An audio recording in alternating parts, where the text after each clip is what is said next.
Chapter 5. Calamity. Friendship. Friendship never changes. Alive. I was still alive. Whew. As consciousness came back to me, I found myself laying on a mattress with blankets tucked about me, feeling warm and rested and more comfortable than I had since before I left Stable 2 3 days ago. At least, I thought it was 3 days. I had no idea how long I had been unconscious. By habit, I lifted up my forehoof to check the date and time on my pip-buck. Doing so unsettled the blanket, which proceeded to slide to the floor. "Oh, look who's awake." The pretty voice of a mare, awfully close to me, shocked me into full alertness. Looking up and about, I found myself surrounded by several ponies, only one of which I recognized. And that was the Pegasus who shot me up in the first place. I wondered if I was his prisoner. The voice had come from an equally pretty white-coated earth pony, whose cotton candy pink mane matched the pink and yellow striped nurse's dress she was wearing. Scanning what I could see of the walls through the small crowd of ponies, I saw a line of 3 medical boxes, all the little pink butterflies perfectly in a row, and a faded pre-war poster apparently advertising jobs in healthcare services. "You don't need to be a Steel Ranger to be a hero. Join the Ministry of Peace today," announced the mayor on the poster, barely more than a filly, who wore the exact same dress that I saw brought to life before me. Between the decor and the lack of ropes or chains, I concluded this was a clinic, and I was not a captive. Besides, I was actually feeling quite good. Tired, almost like I needed a good nap. Except I wasn't sleepy. Just tired and kind of warm. I sat up and the room spun. "Take it easy there, partner." Pegasus, whose name I recall was Calamity. Oh, I was a bit fuzzy on how I learned that. Said, stepping towards me. I scooted back on the mattress. Oh, sure. He looked polite and gentle now with all these ponies around, but I'd seen him when he was all murder from above, guns blazing, death Pegasus. Candy? One of the other ponies, a gray-coated earth pony with black mane and tail, asked as he looked to my nurse, although it sounded to me like he was calling her Candy, and I felt an oddly cheerful urge to agree. "Oh, she'll be perfectly fine. I mixed up that last healing potion she needed and gave it to her less than an hour ago." Mixed? The gray earth pony raised an eyebrow dubiously. Candy smiled. "Why, without the schnapps, of course. I find the medicine always goes down better that way." I couldn't understand why the gray pony face-hoofed. I felt perfectly fine now. Better than fine. And pleasantly warm. The gray stallion started shooing all my guests away. That made me feel slightly sad, although I really didn't know any of them. I felt so lonely the past few days, so eager to find civilization, and here it was, but he wasn't letting me keep it. A thought which I realized didn't quite make sense, so I wasn't sure why. Come out when you're feeling up to it. I know there's some ponies who would like to see you. The gray stallion smiled at me. Then he took the rust-colored stranger and gave him a look. You too, Calamity. Out you go. Calamity took one look back at me before scooting out. Candy pranced up to me, whispering dreamily. Such a handsome stallion, isn't he? Who? Why, Calamity, of course. She giggled. I was at a loss for words. No, I wasn't. He shot me. She waved that off with a hoof wiggle. I'm sure it's just a misunderstanding. It was, I recall, but how was I having this conversation? If anything, I wanted to talk about how pretty Candy was. Candy. Not to talk about Calamity. Least of all, whether or not he was handsome. None of which seemed to find a suitable way to be spoken aloud. Sulkingly, I fell back on reiterating. He shot me. Then added, a lot.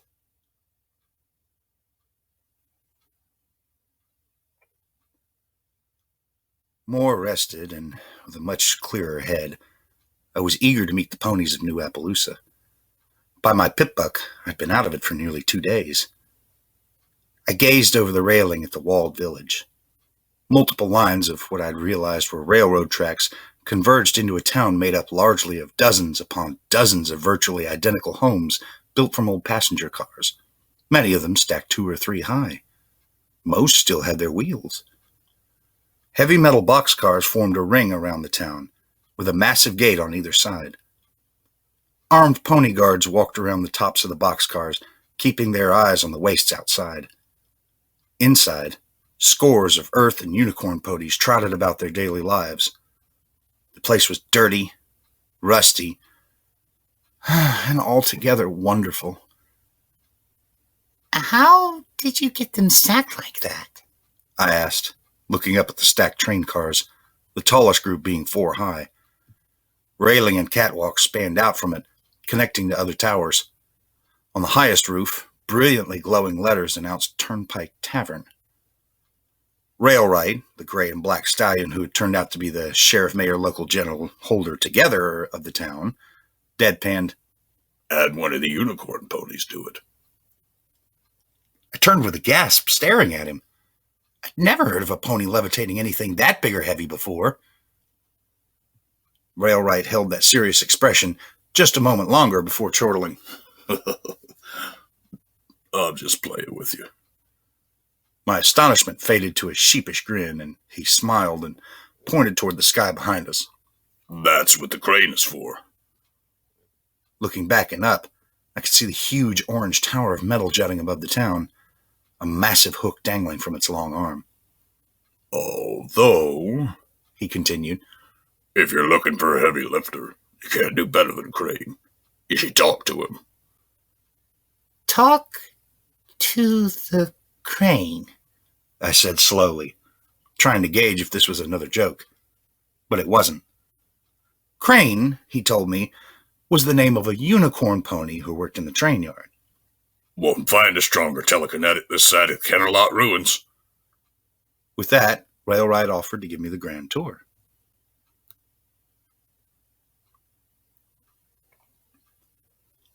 New Appaloosa's general supplies store was called Absolutely Everything. It was the 4th stop on the tour. Railright smiled knowingly as he coaxed me toward the odd-looking building. 3 train cars, each a different type, had been fused together to create the store. One of them was a barrel-shaped car of black metal dominated by a smokestack. This was one of the sources of smoke I had seen from a distance. Pausing in front of the door, I read the signs beneath the playful block letters of the store name. Yes, I do deliveries. No hooves, nasty stingers, no service. Ask me about special orders. I won't answer but I'll get right on it. Wasteland Survival Guide. Available now. First copy for every family is free. I pushed the door open and stepped inside, and stopped with a gasp as I saw the zombie pony from the Raider library. I could tell she was the same one by the way one of her eyes rolled up. The fact that she recognized me with an immediate bright smile and dashed over to give me an uncomfortably squishy hug were admittedly also clues. She backtrotted and waved a forepaw about in what was surprisingly effective combination of welcome and showing off the store, something I hated to admit I was thankful for. The stench of her as she hugged me forced me to hold my breath. I had been sure gagging would have been impolite. Hello again, I said, feeling a little awkward. Last time this Pegasus zombie pony saw me, I was trotting off to put a bullet in a Raider's brain pan. Howdy, said a familiar voice from off to my left. I'd been so focused on the zombie pony that I'd totally missed that there were other people in the store. Turning, I found Calamity looking back at me with a bashful smile. Look, before you scamper, I just want to say how sorry I am. I didn't scamper, though I did take a cautious step back. I've been getting the story from Ditsy Doo here, see? Ditsy Doo? I turned to the Pegasus zombie. You wrote the Wasteland Survival Guide? Both Ditsy Doo's eyes managed to focus on me, and she absolutely beamed with joy, nodding fervently. Yes, I do deliveries. Suddenly, I had a very good idea how that book ended up in the Ponyville library, which, in turn, fortified my suspicions about Watcher. While I was thinking, Ditsy Doo had rushed up, another copy of the book in her mouth, and was stuffing it into my saddlebags. The zombie pony was amazingly kind and generous, and had a severe problem with personal space. I opened my mouth to say something, maybe that I already had a copy, although considering there had been several pages torn out of the copy on the Raiders table, having another could still be quite helpful. However, whatever I was about to say got derailed by a strange realization. You don't talk much, do you? Could zombie ponies talk? Ditsy Doo stepped back and opened her muzzle wide, giving me more a look at the inside of her mouth than I ever wanted. Calamity focused my attention. Ditsy Doo's tongue was cut out by slavers a few decades ago. She gets by without it real well, though. So then, Monterey's Jack's warning had been cringingly accurate. Ditsy Doo trotted to the sales counter, where she picked up a pencil in her teeth and scribbled something on the first sheet of a large pad of notepaper. She dropped the pencil and held up the notepad, her eye going weird again. Looking strictly at the paper so my gaze didn't rudely follow her eye, I read aloud. Because I couldn't talk, I took up writing. If it hadn't been for that, I would never have gotten so good at it. I looked up at her with a blink. Ditsy Doo put down the pad, picking up the pencil again, and added a line before lifting it again for me to read. Now, how about we get you some better armor?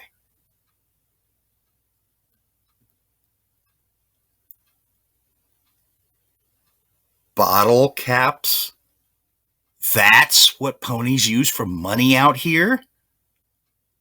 As absurd as it was, and it was ludicrous, I should have seen that coming. No wonder raiders were hoarding the things.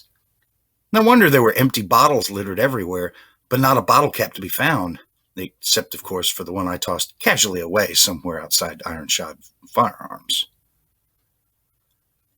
My stable utility parting was back at absolutely everything. Ditsy Doo didn't have any armor in my size, but swore she could modify my barding so it was better than the best armor any raider could scrounge together. She offered to do it for free, but I insisted on paying for her work. And that's when I discovered the absolutely cockeyed, no offense to Ditsy, barter system used throughout the Equestrian wasteland. Bottle caps. Seriously. Fortunately, pre-war money was still worth something, if only in bulk. If for no other reason than that they could get sodas out of the few machines that hadn't simply been pried open and raided already. Ditsy Doo took all but a few of my coins. I had no idea if what I'd given her was a fair price, but I suspect I was getting a generous discount. She also insisted on giving me a sheet of paper detailing an entirely different use for bottle caps, a way to turn them into homemade mines. Apparently, it was going to be an insert for the Wasteland Survival Guide's chapter on mines that some pony discouraged her, probably wisely, from including. When I had left absolutely everything, Railright commented, Ditsy Doo's our resident Pegasus, as well as our resident ghoul. Right, because ghoul pony sounds so much better than zombie pony. Although, he had continued, poking a hoof toward Calamity, I keep telling this one he's always welcome to settle down here in my town. He's been keeping the caravan safe for going on 4 years now. Now, as I was on my way to meet Crane, with Calamity trotting along beside me, I finally ventured conversation with the rust-colored stallion. So you don't live here? Nope. Got my own place, about half an hour's flight distant. I thought over what I knew as Pegasus ponies. A place up in the clouds? I could swear Calamity's eyes widened just a bit. No, just a shack. Something some pony threw together a few generations ago, only to get eaten by the wild animals out here in these parts. I'd already encountered some of the wild animals in these parts. As we walked down the catwalk, my gaze fell to the strange weapon that Calamity wore, my eyes following from the gun barrels to the odd metal protrusion that stuck out in front of him. A control mechanism, I suspected. I opened my mouth to ask him about it, only to find myself looking at air. I stopped and looked back. He had halted abruptly to let a mare in a straw sun hat and her colt go by. The mare was apparently having trouble keeping the colt from dashing off at top speed. She looked like she wanted a leash. Mama, I want to go see Derpy. Calamity leaned in close and whispered, That's what some folks call Ditsy Doo. 'Cause of the eye.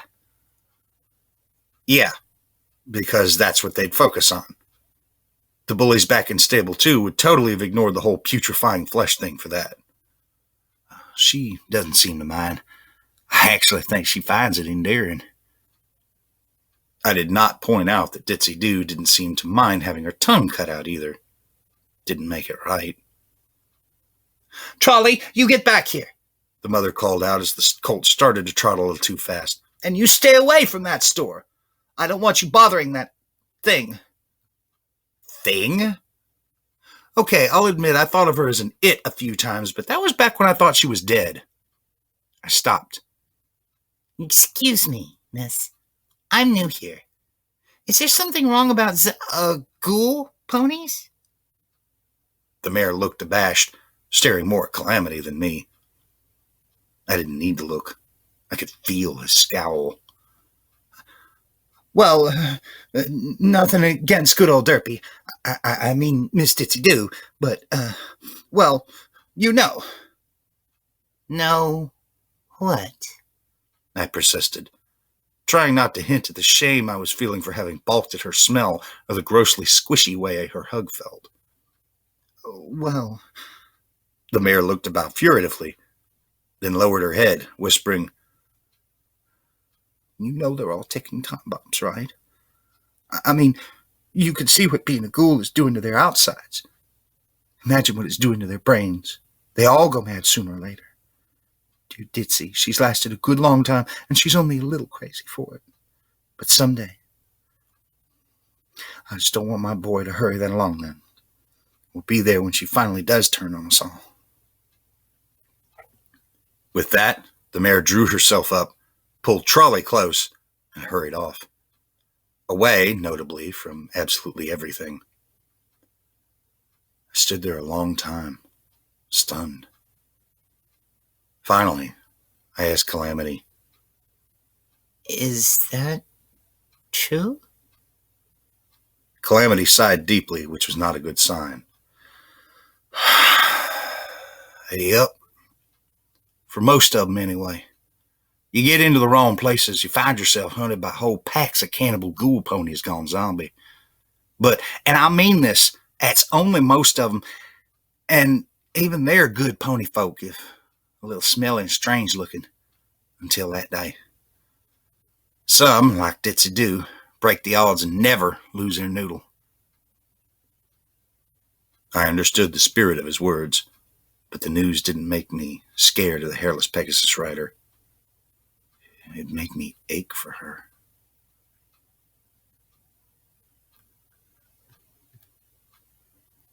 Crane was a yellow unicorn pony with an orange and beige striped mane and tail.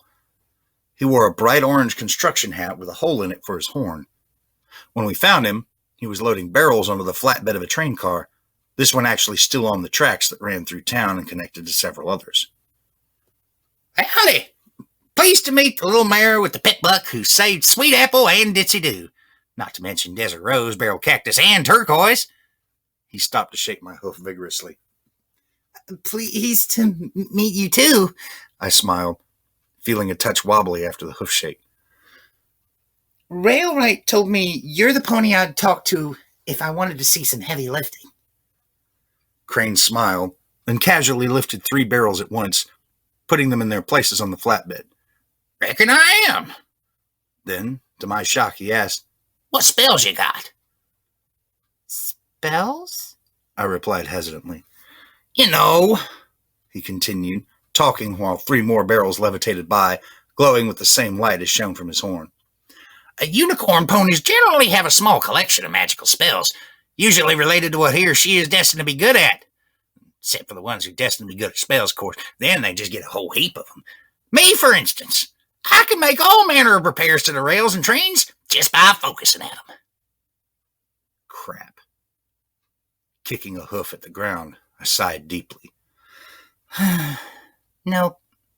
Just telekinesis. No spells. I knew it was pathetic. Levitation was basic filly stuff. By the time I got my cutie mark, every other unicorn in Stable 2 had a nice collection of spells.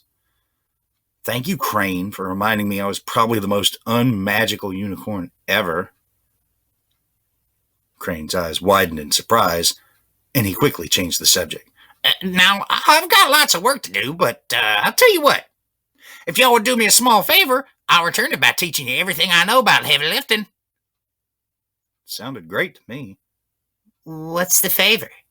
Fetch him some soda, maybe some lunch, help dry down the barrels on the flatbed. We've been having a small bit of trouble with the things that have been crawling up out of the stable west of here. From what I hear, y'all might be brave and no slouch with slinging a firearm. Just get down to the stable and close the door. I reckon we can clear out the varmints up here if somebody locks off their breeding grounds. Okay, not a soda run.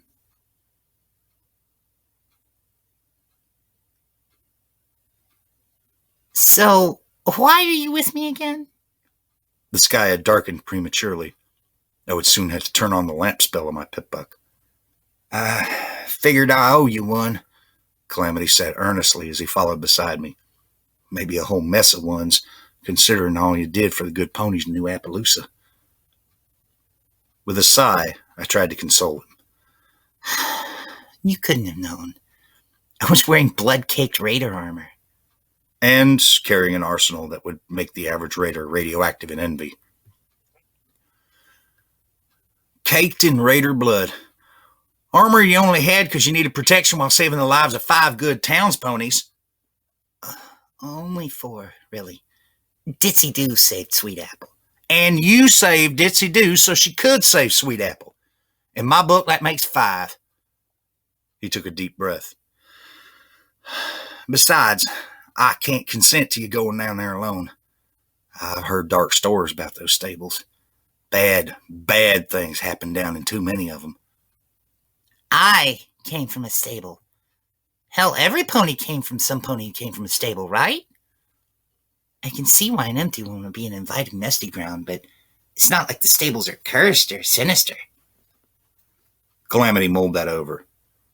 I suppose you're right about that.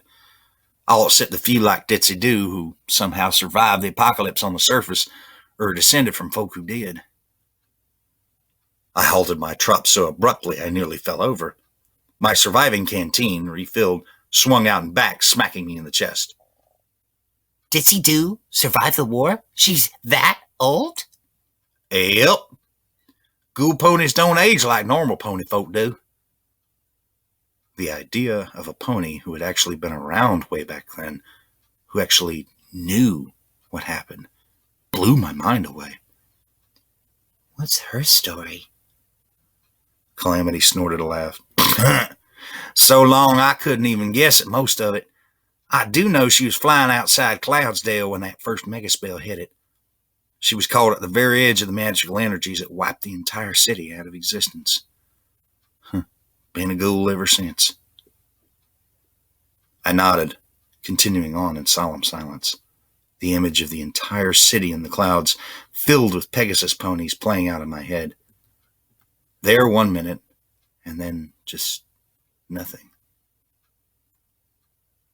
The clouds above started to leak.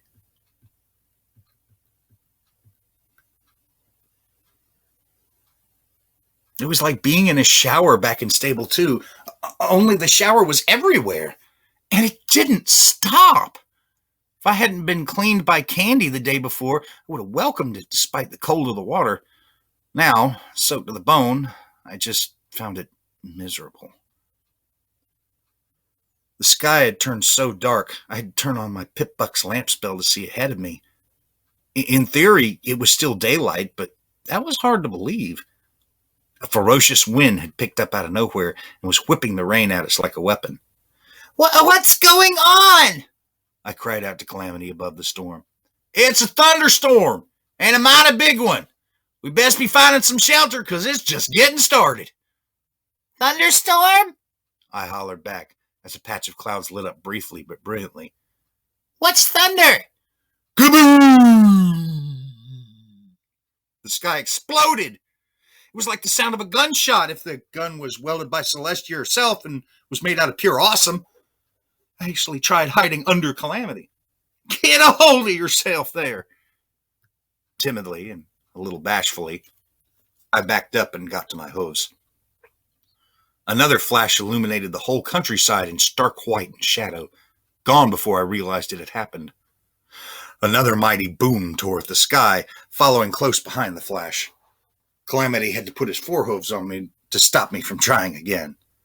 If y'all are that scared of the thunder, wait till you actually see the lightning, he chuckled. Now, let's get to moving so as we can find some shelter. Each flash of light in the clouds was followed by a terrifying crack or a mighty boom. A little later, I did indeed see the lightning. I'd been envisioning lightning bolts like those blasts of electricity the brainbots had been shooting at me. This was nothing like that. This was a white tear through the sky, like the universe itself had been slashed open. It lasted an eye blink, but I still saw its afterimage floating in front of my face for several minutes. I also saw some pony, or I thought I did, in the far distance on a hilltop, briefly illuminated by the lightning. I couldn't tell if it was a unicorn or a Pegasus. At first, I thought it was both, but the vision was gone before I could be sure I'd seen anything at all. We galloped, the ground beneath us increasingly muddy and treacherous, until we were forced to stop by a raging, frothy river. The muddy, rushing water was tearing away at the banks on each side.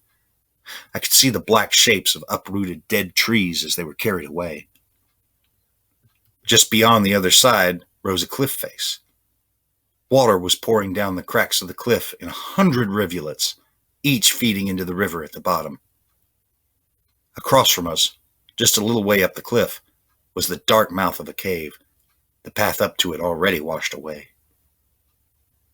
I stood there, staring helplessly, trying to figure out how we were going to get across. Then I felt myself being lifted into the air as Calamity flew us over the river and set me down on the mouth of the cave, feeling stupid. I stepped further in, shining the lamp of my pip-buck into the cave. The path continued up about a yard, then took a steep decline with frightfully old metal stairs, rusted nearly black, leading to a concrete landing. Once at the landing, the rough walls were replaced by stonework. At the end, a very familiar-looking steel door hung open on its hinge arm. The number 24 was emblazoned on the center of the door. Beyond lay a rusted, ruined doppelganger of the place I'd once believed would forever be my home. Calamity rushed past me. Don't just stand there gawking. Help me get this door shut for that darn river spills its banks completely and floods this hole.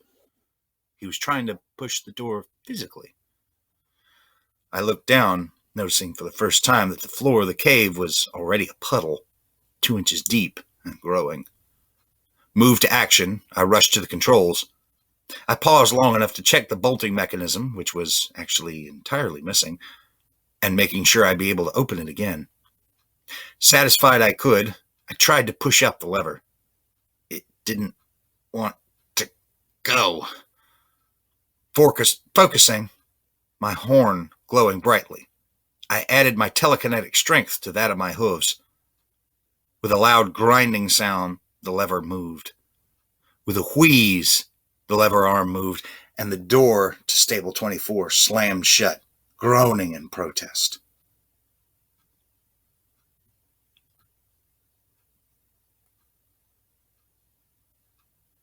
You realize we just shut ourselves into the evil, scary stable of spookiness, right? I teased my self-invited companion as he stared about the place in wonder.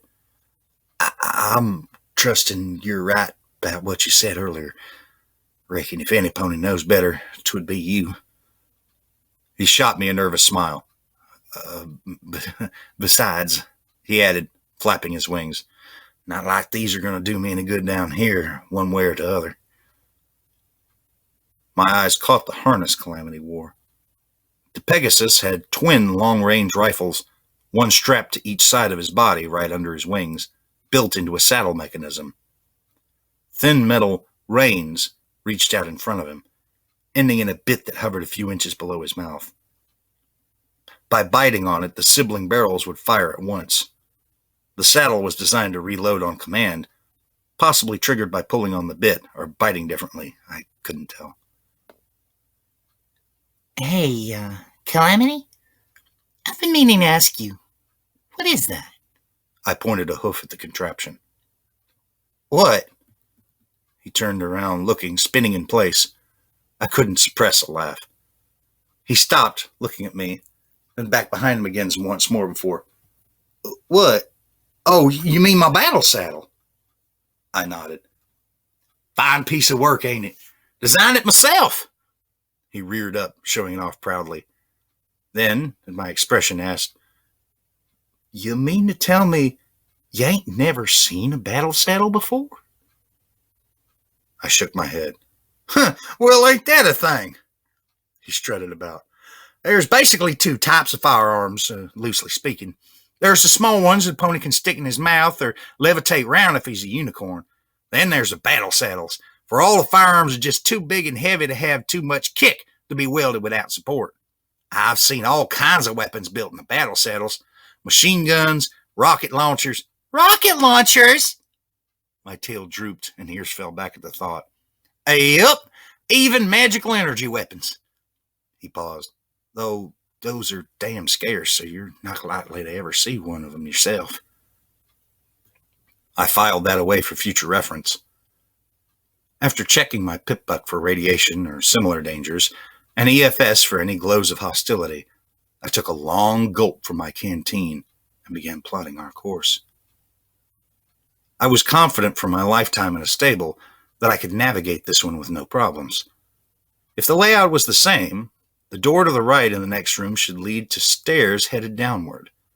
That would be the cafeteria, living quarters, school, and clinic. To the left, a corridor leading deeper into maintenance, including the ever-familiar pip-buck technician maintenance stall. Without a second thought, I decided we would go right first. Calamity, meanwhile, had scouted all the immediately adjacent rooms. He came back with a mildly surprised look. They got a box of dynamite in the storage room over yonder.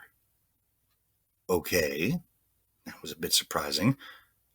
I felt my ears stick up. You weren't going to find that in Stable 2. What was in it? Dynamite, I reckon, Calamity said mock scholarly. In truth, I don't know for sure. It was locked. And I wasn't about to go shaking it like a birthday present and trying to figure it out. On the chance it might be full of, dynamite. I followed the rust-colored Pegasus back to the storage room to check it out. But after 3 tries and the loss of 2 more bobby pins, which I was beginning to run alarmingly low on, I had to admit the lock was beyond even my self-proclaimed expertise. Instead, I suggested we move along the path I had originally planned. The door to the living quarters slid open with a reassuring hiss. The lights gave off a familiar whine, those that still worked. Already, Stable 24 was making me horribly homesick. Worse, the dull ache in my heart mixed with disconcerting sense of wrongness. Seeing this place in rust and ruins was unpleasant in a way that I couldn't describe. It was like walking through my own personalized vision of the post-apocalypse. I was finding doors that wouldn't open. The floor was strewn with tin cans and litter. The generators, uncared for, were making an odd, rhythmic churring. And from deeper within came chugging, banging, and hissing sounds that had no place in a stable at all. This was a demoralizing, eerie, spookhouse version of Stable 2. I turned to look back at Calamity and caught him picking bottle caps up off the floor.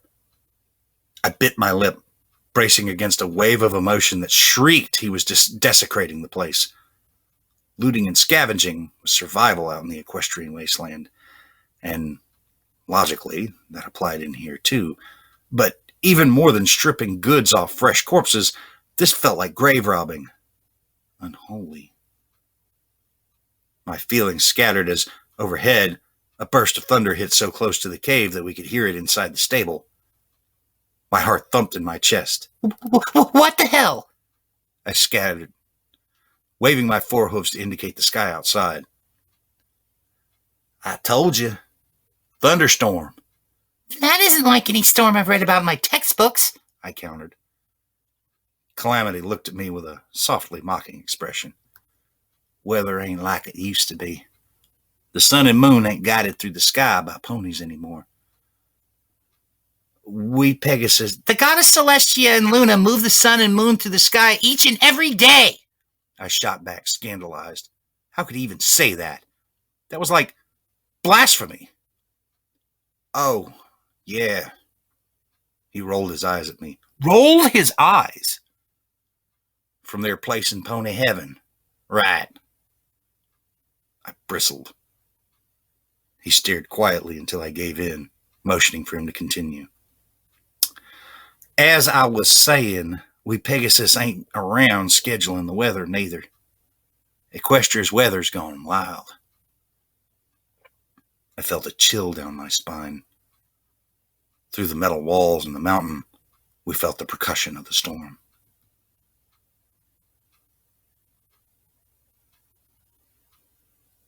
I had begun to wonder how over-engineered Stable 2 must have been for me never to have heard storms like these. Obviously, it was designed to stay closed longer, which I was figuring probably accounted for other architectural differences I'd started to notice. Huh, I thought aloud. There's only one section of bathrooms. At least, only one in the living quarters section of the stable. Back in Stable 2, there were 2. One for mares, one for stallions. The floor outside was wet, and I could hear a roar, gurgling, splashing sounds from behind the bathroom door.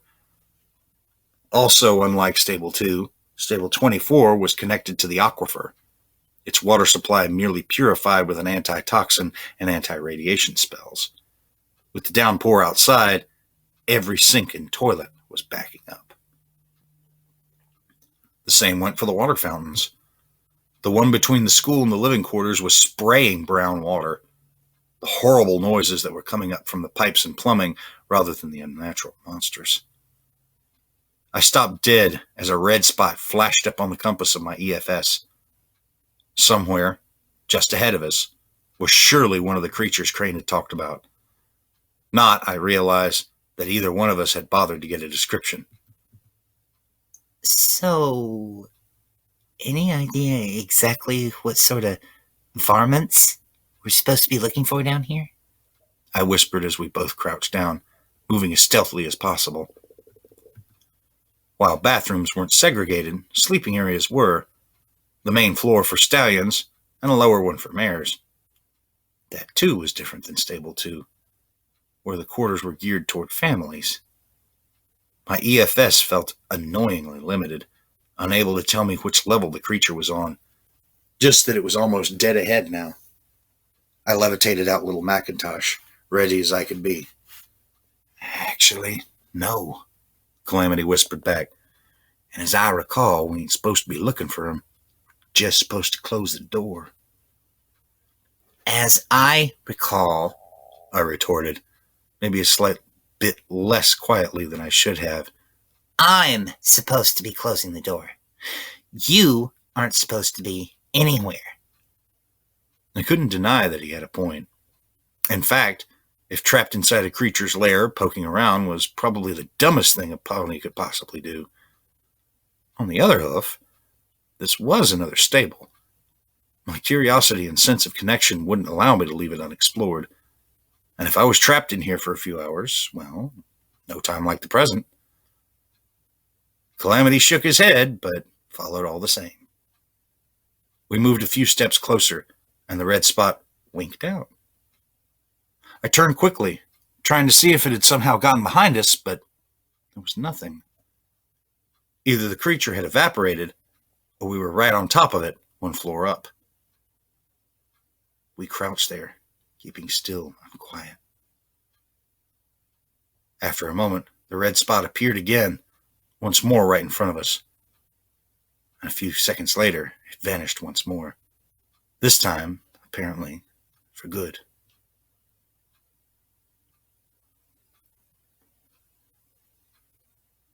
Aside from age and deterioration, the school in Stable 24 looked exactly like the one back home. Students' tables, all in nice little rows, a sharing area with toys, the teacher's desk with a terminal, pencils, and even a long rotted apple. The only real difference was a large glass tank, which could have once been an aquarium. Even with rusted walls, this felt like home. It should have been comforting. Instead, it was unpleasantly weird. And it was putting me on edge. The constant banging and screaming of the pipes was adding to my discomfort and giving me a mild headache for good measure. Worst of all, we had encountered 3 more ghosts, hostile entities that appeared on my eyes forward sparkle but nowhere else, a matter not at all helped by the fact Calamity had no pip buck of his own, so he couldn't tell what I was reacting to.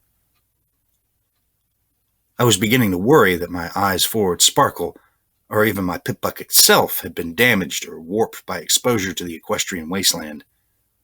Unlikely, I reassured myself, remembering that they were made to withstand much worse than this. What was more likely, and less comforting, was that the creatures down here had magic of their own. You ever heard of any pony named Prince Celeste? What? I trotted over, brow furrowing. Let me see that, I said, snatching the book from the desk in front of him with a glow of telekinesis. I read a few sentences, then slammed the book shut to look at the cover. It was a children's storybook. The stallion in the moon? Calamity chuckled. You know, I think I remember my ma reading me a story like that. Only it was a mare in the moon, if I recollect. That's because it's supposed to be the mare in the moon.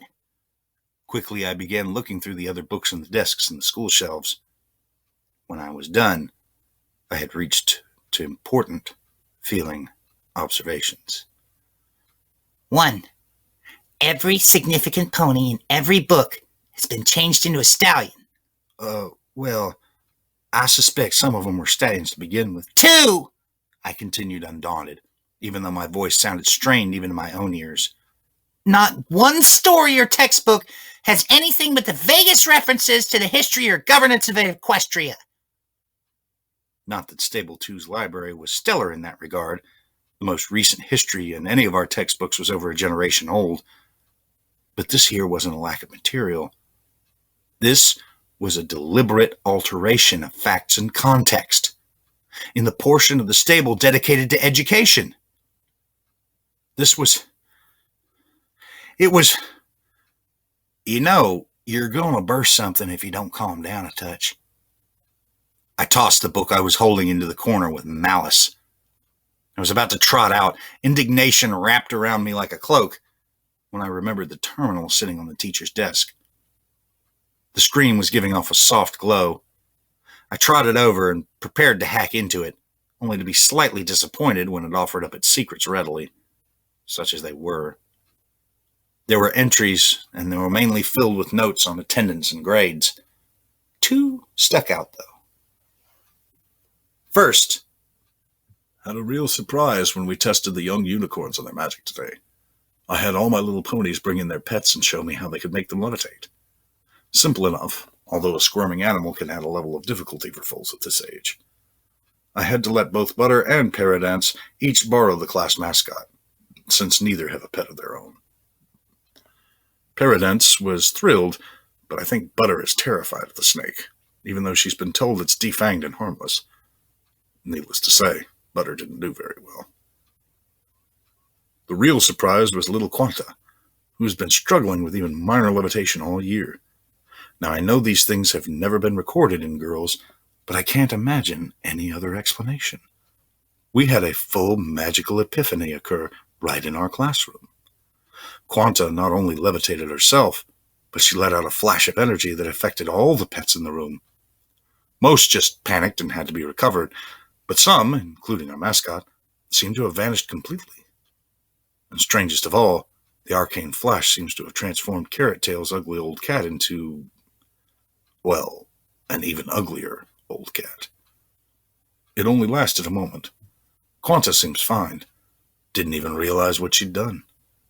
Of course, parents had to be called, and Carrot Tail is traumatized. It'll be a miracle if I can teach these foals anything for the rest of the week. Meanwhile, I'm going to write up a proposal to have another unicorn stallion watch over these tests from now on, just as a precaution. The second entry that stuck out was 4 days later, and it was the last entry on the terminal. I expected a few parents to keep their colts and fillies home after the excitement at the beginning of the week, but by now they should be letting them back. Instead, attendance is at its lowest yet. Over half of my students have skipped their classes today. If things haven't turned around after the weekend, I'm going to have to start calling parents. And if that doesn't work, maybe even the overstallion.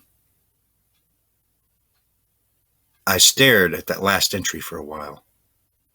Wait. The overstallion? Calamity looked at me curiously. What's wrong? The overmare of this stable was an overstallion? He blinked, and then his eyes narrowed just a little. What's wrong with that? The overmare's supposed to be an overmare. That's what's wrong. It was like explaining to a child, but instead of understanding, his eyes narrowed even more. Are you saying a feller can't do what a gal can do? Taken aback suddenly, I tried to find the best way to explain it. No, it's not that at all. I waved my hoof's negation. It's just the way it's supposed to be. It's tradition. He didn't move. His voice was very even. You saying that even if there was a feller who was better at leading a stable than any other pony, stallion, or mare, and had the cutie mark to show for it and everything, that he wouldn't be allowed on account he was a buck? I gulped, taking a step back. Damn it, but I was right. Yet there was nothing I could say to explain that I was right without digging myself deeper. So instead, I just clammed up and said nothing. Calamity turned and walked out of the classroom. This time, I followed him.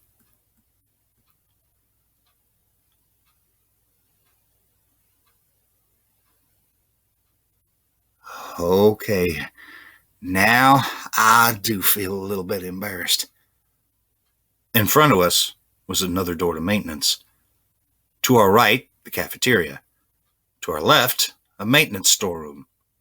In the storeroom, a glowing terminal, several shelves of supplies, and a poster on the wall of a mighty stallion standing brave and tall, facing danger head-on, ready and able, while 3 mares crouched down at his hind hooves, frightened but looking up to him for salvation, adoration evident in their eyes. Calamity felt embarrassed. I felt something creeping more towards anger. It wasn't that this turn should have taken us toward the atrium. I could forgive a severe divergence in stable design, though it did irk me. It wasn't the heroic stallion or the simpering mares. There's a desire to be special and to be admired for your accomplishments that the poster played to, which I fully understood. It wasn't even that this was the 5th poster we'd come across, and all of them catered to the same gender bias. It was that the stallion in the picture was valiantly holding a wrench in his teeth, and the unspeakable horror that had the girl ponies all cringing like frightened bunnies was apparently a leaky sink.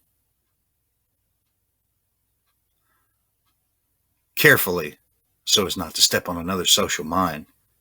Do you see why I'm upset?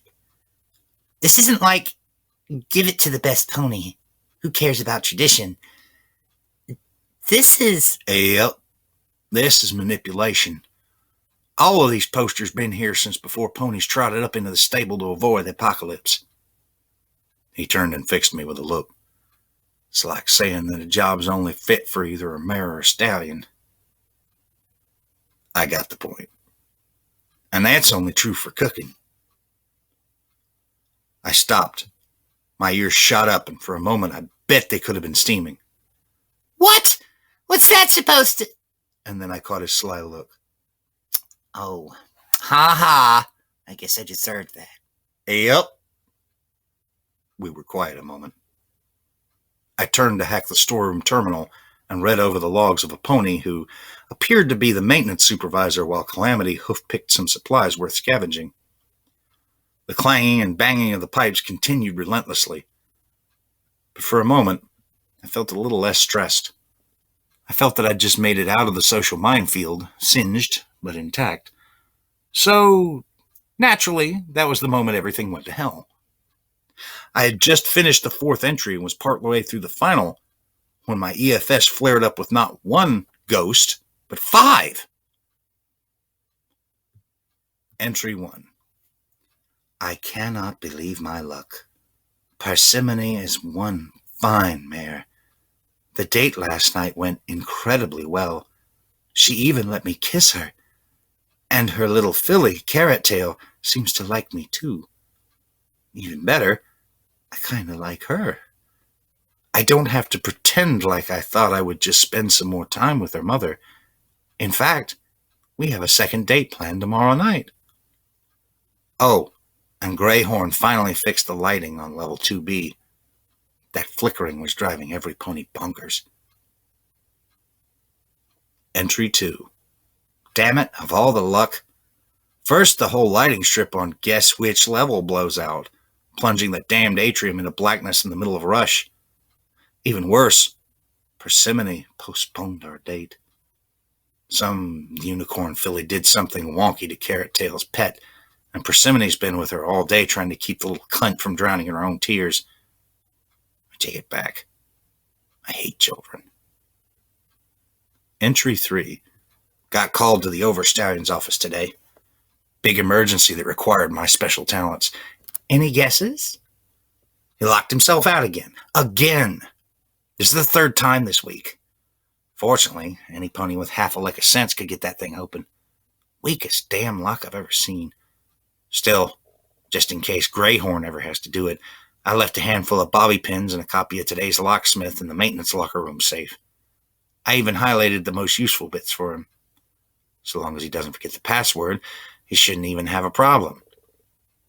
And I made the password his name, so, he'll probably still forget it. Meanwhile, my love life's taken a turn for the worse. Persimone's filly is apparently in the clinic. I hear the cat attacked her. They probably have to put it down. Entry 4. Where the hell is Greyhorn? Idiot missed his whole damn shift today. Called up to his room, but no answer. Oh, damn it, I've got to do everything around here myself. Oh, I replaced the entire lighting assembly up on 2B, and guess what? We're still having problems. I swear to Celestia, the ponies who built this whole place must have been cutting corners. Probably cheated Stable Tech out of fat loads of money. I hope their asses melted when the megaspells hit. Entry 5. Still no Greyhorn. Talked with some others, and they haven't seen him either. Suggested I check medical. Would be just like him to find some way to fall and impale himself on his own horn. Damn it, there's that scratching sound again.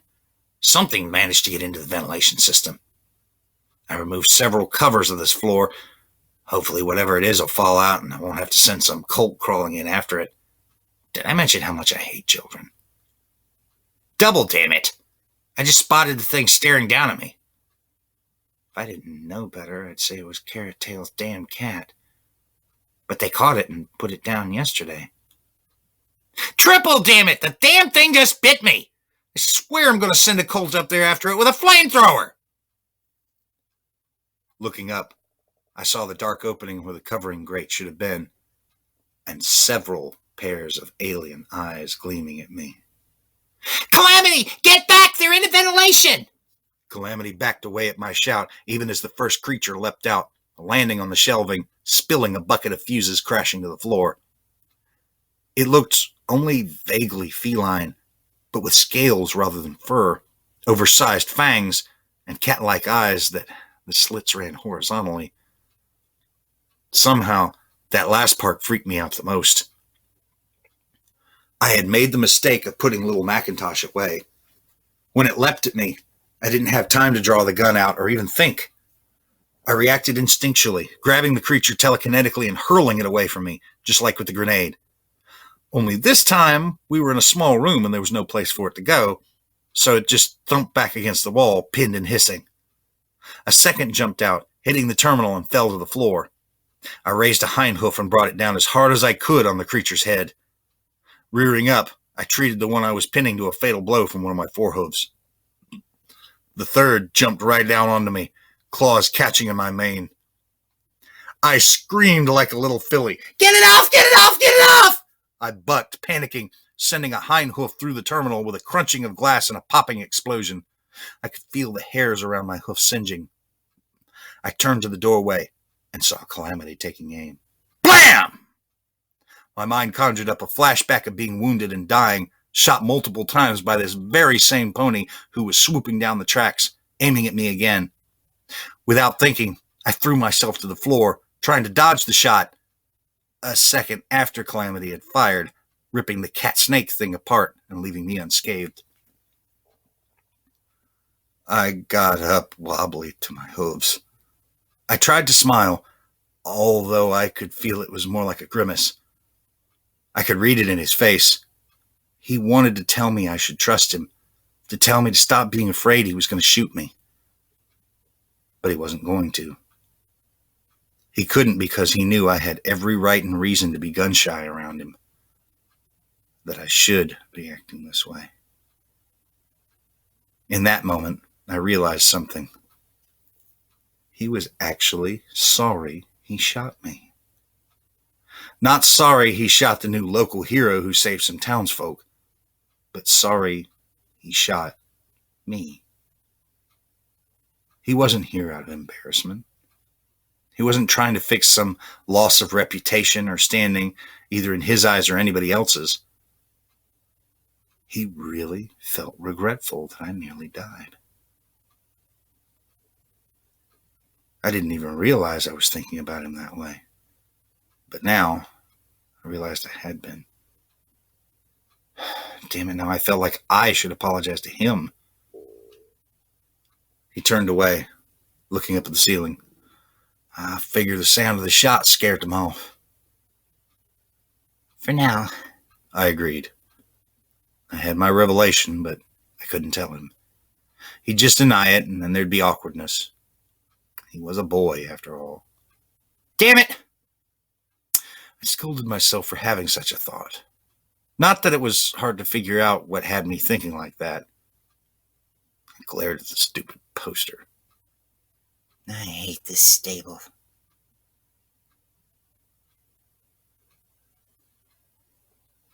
Little Macintosh whipped around, firing off 3 more SATS-guided shots. 3 more of the evil little cat snake things were blown into oblivion. They were easy to kill, which hardly made up for being so small, fast and agile, and extremely aggressive. Several more tried to jump onto Calamity, finding purchase with their claws. He bucked, throwing back his wings, sending them flying, and butt-kicked one of the fallen into reddish paste. How many of these little monsters you reckon we got? I fired at one of the creatures Calamity had thrown, missing, and again, hitting this time. The last got by me, leaping for Calamity's back. I heard him howl as the creature sunk its teeth into the back of his neck. Don't worry, I've got it! I wrenched the creature away telekinetically, my horn glowing fiercely as it brought little Macintosh up to the mewling thing dripping with Calamity's blood, and pulled the trigger. Damn! Those things got a bite! Hold still. Let me look. I was already pulling medical bandages out of my saddlebags. I was nearly out of those. I knew we could get some either in the clinic, which should be ahead, or the living quarters bathroom, which would mean a lot of backtracking. We had gone through maintenance, a trip that had been a long, wet, but uneventful slog through the lowest part of the stable, which was half filled with water. We had found the locker room, and with the password we had opened the safe. My bobby pin collection was now far more comfortable, and today's locksmith was tucked neatly into my saddlebags. The only creatures we had found in maintenance were dead. Drowned. Despite looking like a cross between a serpent and a cat, the little monsters didn't seem to be able to swim. Thank the wasteland for small favors when you could get them. We did, however, start finding skeletons. Sporadically at first, and now in groups. The closer we got to the atrium, the heart of the stable, the more death we found. I couldn't hold back the images of someone walking through Stable 2 and finding the bodies of everyone I had known for all but the last few days of my life, dead like this. For a moment, it was too much. I had to rest, to clear my head. No less than 9 of the damn things chose that moment to attack us. Wrapping Calamity's wound, I grimaced back my lack of medical skill. If I tried to join the Ministry of Peace, they'd kick me out of my tail. It was bad enough when only I would die if I didn't know the right end of a potion bottle. I really didn't like having any pony else relying on my lack of skill. Still, we were up and moving in the right direction. Except we really weren't, were we? The more I thought about it, the less reasonable my reasons for wandering around down here seemed. Finishing, I turned away and looked back down the way we came. Okay, look, that's it. I've been a dumb pony. We turn around, gallop back to the entrance as fast as we can, barricade ourselves, and wait the damn storm out. Then we leave and just close the door behind us. Actually, vote we continue on to the clinic. I turned, surprised. Seeing Calamity, my surprise turned to shock. Then horror. I'm guessing y'all, he teetered, looking pale beneath his coat, would keep something there for, poison. Thump! Down went the Pegasus. Calamity!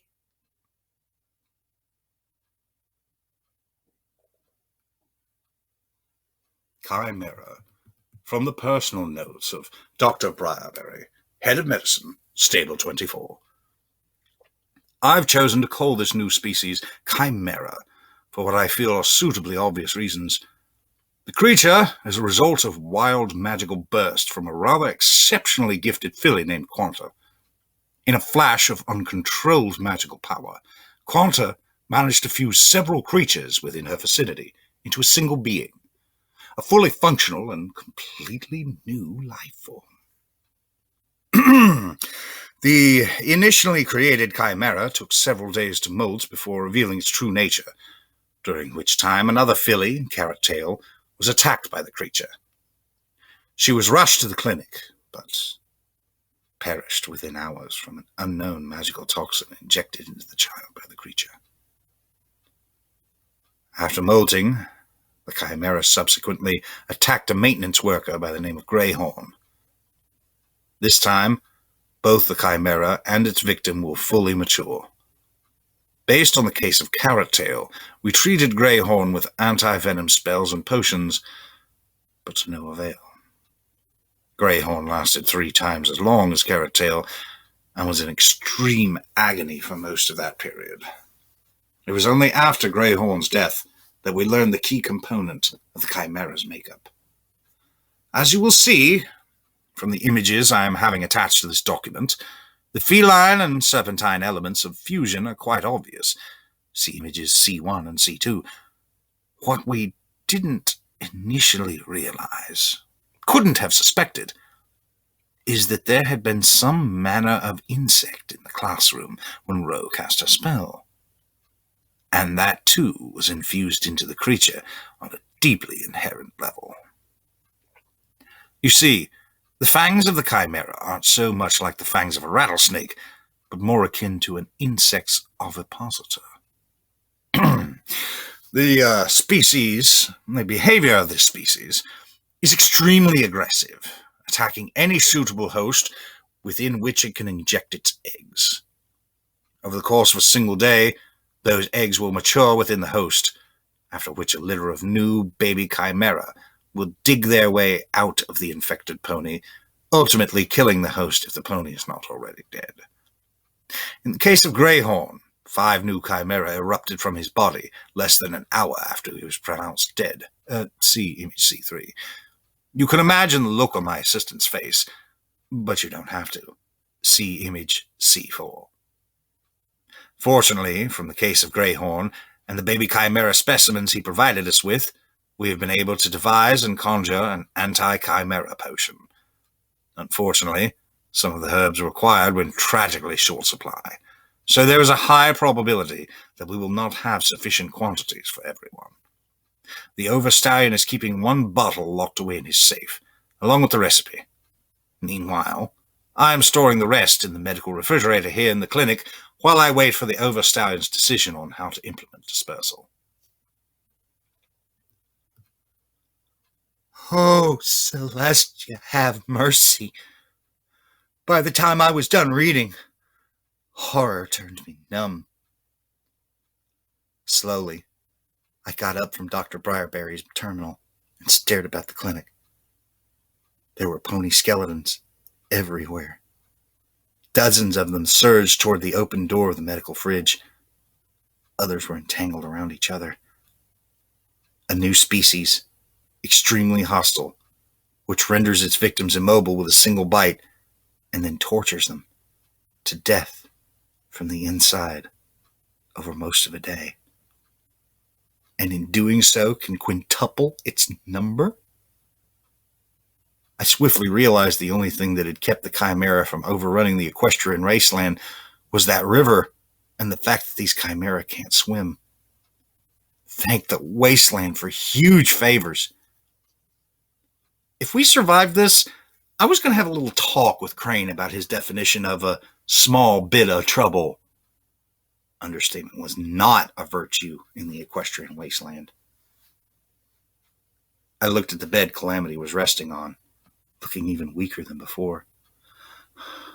Oh, Goddess, I couldn't tell him this. Let him think he's been poisoned. It's so much better than this. Pointlessly, I stepped over and swung back the door of the fridge, already knowing I would find nothing inside. Okay. One last shot. I walked to the clinic window and looked out into the atrium. The room was dark. Every light in it had failed. The only illumination came from the couple of still functional lights of the clinic and the stuttering, flickering light from the circular window in the Overstallion's office above. If there was a single dose of the antidote left, it would be locked away in a safe up there. The only way to get to it was through the atrium. The atrium was teeming with chimera.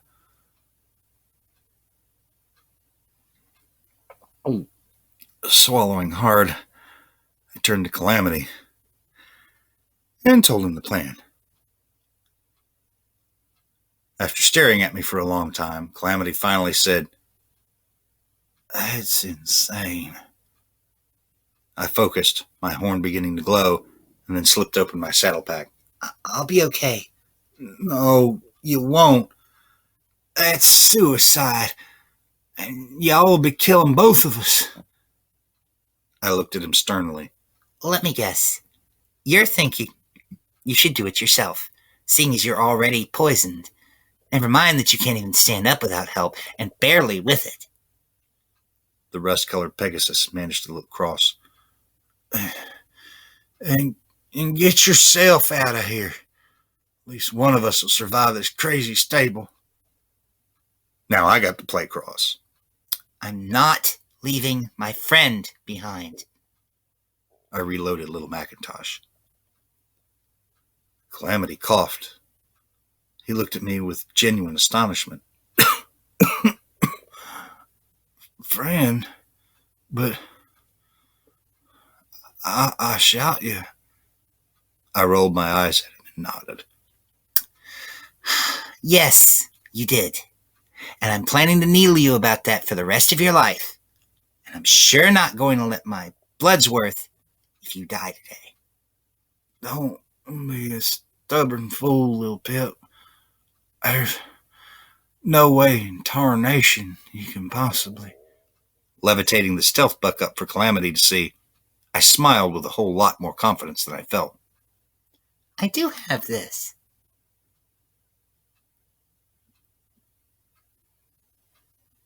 It was, without question, the most harrowing 2 hours of my life.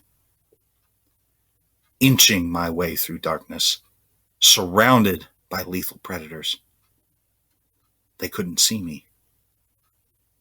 But in the darkness, it was only by my EFS and targeting spell that I was able to keep from stepping on or brushing against one of them. It was a minefield. And as I crossed, I realized just how calling my own stupidity a social minefield did flippant injustice to an actual minefield and anyone who had ever been caught in one. This was a minefield, and all the mines were alive and moving. One wrong move, and it wasn't just I who would die for it. But I did make it. And for once, the wasteland was pouring out the favors. The Overstallion's door was easy to pick as advertised. From the skeleton, I guess the Overstallion locked himself in, and I feared he'd consumed the anti-chimera potion. But within his locked safe, I found both it and the recipe, as well as an old recording. My guess is that it was his last words. If it had been stable too, and I'd been the Overmare, watching everyone die because of some magical accident, I suspect I might have done the same. I took all 3 items. I figured I should, considering what I was going to do next. Even after drinking the remedy, Calamity was going to take some time to recover. There was no way to know how long. Lifting both the Pegasus and little Macintosh, I followed my path back, all too aware that the damn Chimera were using the ventilation, and that even cleared areas were not to be trusted. I made it all the way back to storage room near the main door. Sitting down with today's locksmith, I went through, finding all the tips I could in a short amount of time. The highlighting really did help.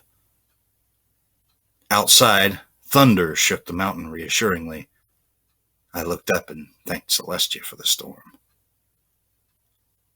The tips from the book proved useful.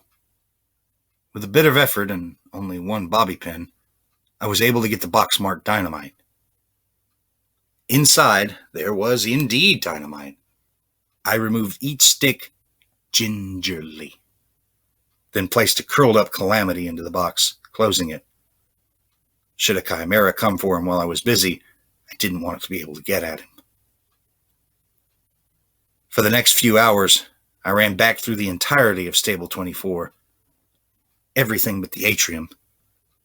I opened each door that could be opened, and then blocked it with a trash can or a tipped-over filing cabinet or anything else that would keep the door from closing.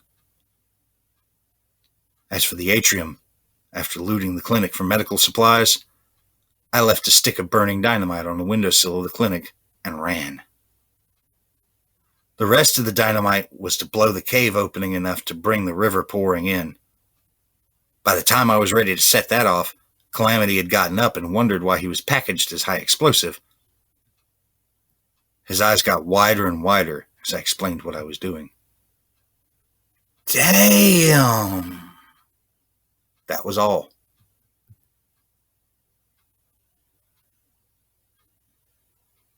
We'd been down in Stable 24 for most of the night. It was dawn by the time we returned to New Appaloosa. At least in theory. The storm had stopped pounding the crap out of the wasteland and was now content just to rain on us. Candy was kind enough to let me crash on an unused bed in her clinic. More than fair payment for giving her the anti-chimeric cure. One copy of it, that is. It was still raining after I woke up, later in the afternoon. And it was late evening before Calamity had woken up and trotted out to join me. By then, I had finally been making some progress under Crane's tutelage. I was panting, sweating heavily as we stopped for our Sparkle Cola break. I say we're even, I told Calamity as Crane floated an ice-cold Sparkle Cola over for each of us. I don't understand. If we'd just stayed put at the door, you would never have been bitten. If we'd stayed at the door, you never would have got the antidote. If we stayed put, you never would have needed it. Aha! But some pony else might. Crane said they've been having trouble with the critters, so obviously some of them have been getting out. Crap! I forgot all about that. Still, with luck, and with their nest destroyed, it wasn't your stable, you know. Calamity's voice had taken a solemn quality. I looked at my new friend. What? I know you grew up in a stable, but it wasn't that stable. Of course it wasn't. I knew that, but I still wasn't sure what Calamity was getting at. It's just, you seem to be taking what we found down there, I don't know, personally. He looked at me earnestly. I just wanted to remind you, is all. He was right, of course. I don't know what I was looking for or had expected to find, but I'd let Stable 24 become a personal affront. Stable 24 had never been my home. I had no relation to it at all. The only threads connecting the different stables were 200 years old, dead and buried in a history mostly forgotten. Stable Tech hadn't existed in a long, long time. I had no allegiance to it, and the long dead couldn't bear any responsibility to me. Oh! I pulled out the recording from the Overstallion's office. Should we hear what's on it? Footnote. Level up. New perk. Gunslinger. While using a mouth-held or levitated firearm, your chance to hit in SATs increases by 25%. Quest perk added. Mighty Telekinesis, level 1. You triple the mass that you can levitate with your unicorn magic.